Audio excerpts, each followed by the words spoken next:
The day of my baby sister's 1-month celebration, my father took her out, and on the road, a car plowed into them. My mother, the woman worth hundreds of millions, pulled every doctor away to save her first love instead, all because he said the smell of blood made him want to be sick. That night, my father and my month-old sister were left to die where they lay, and I was framed and thrown out of the house. In the 20 years that followed, I lived on the charity of my father's oldest friend and a drive that left no room for keeping myself alive until I became Mr. Swanson, the man at the head of a $10 billion empire. It was the company's annual conversion review, and my assistant slid 5 files across the desk. He tapped the boy on the first page full of praise. Mr. Swanson, this one's named Abner Sullivan. His numbers are excellent. Every supervisor scored him near perfect. I opened Abner Sullivan's profile, and my eyes stopped on the line listing family members. Those 2 names, I could be burned to ash and still never forget them. A long time passed before I had the assistant bring all 5 interns in.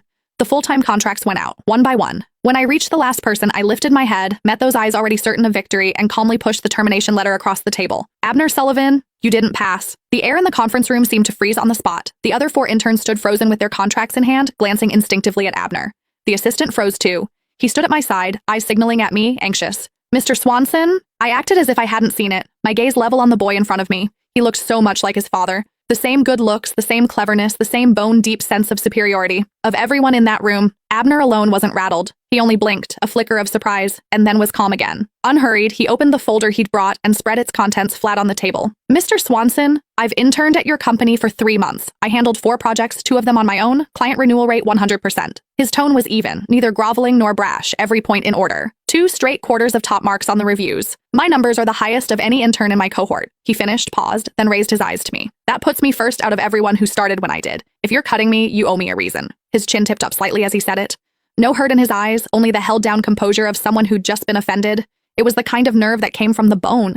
The confidence and pride you only grow when the world has circled you since childhood, when home is happy and whole. I leaned back in my chair and looked at him and let a long silence run before I answered. There's no reason. Abner's face stiffened. This is my company. I want to let you go. It's that simple. A crack finally showed in his expression. His color shifted, but he recovered fast and gave a cold little laugh. Mr. Swanson, this is workplace bullying. He shut the folder, his voice dropping cold. If word of this got out, it might do some damage to your company's reputation. I smiled. I'm not bullying you. I held his eyes, not a trace of expression on my face. If this feels like bullying to you, maybe that's your problem. People who are actually good never think they're being targeted. Only the guilty do. That landed, and Abner's face changed completely. I'd finally gotten under his skin. That was when the assistant leaned in close, dropping his voice at my ear. Mr. Swanson, why don't you reconsider? This young man really did perform exceptionally during his internship, and the board ran a check on him. His mother runs the Sullivan Group. She's Kay Sullivan. I raised a hand to cut him off and turned to Abner Sullivan. That's your mother, isn't she? He blinked, then lifted his chin, suddenly proud, as if the name itself made him worth more. So, Mr. Swanson has heard of my mother?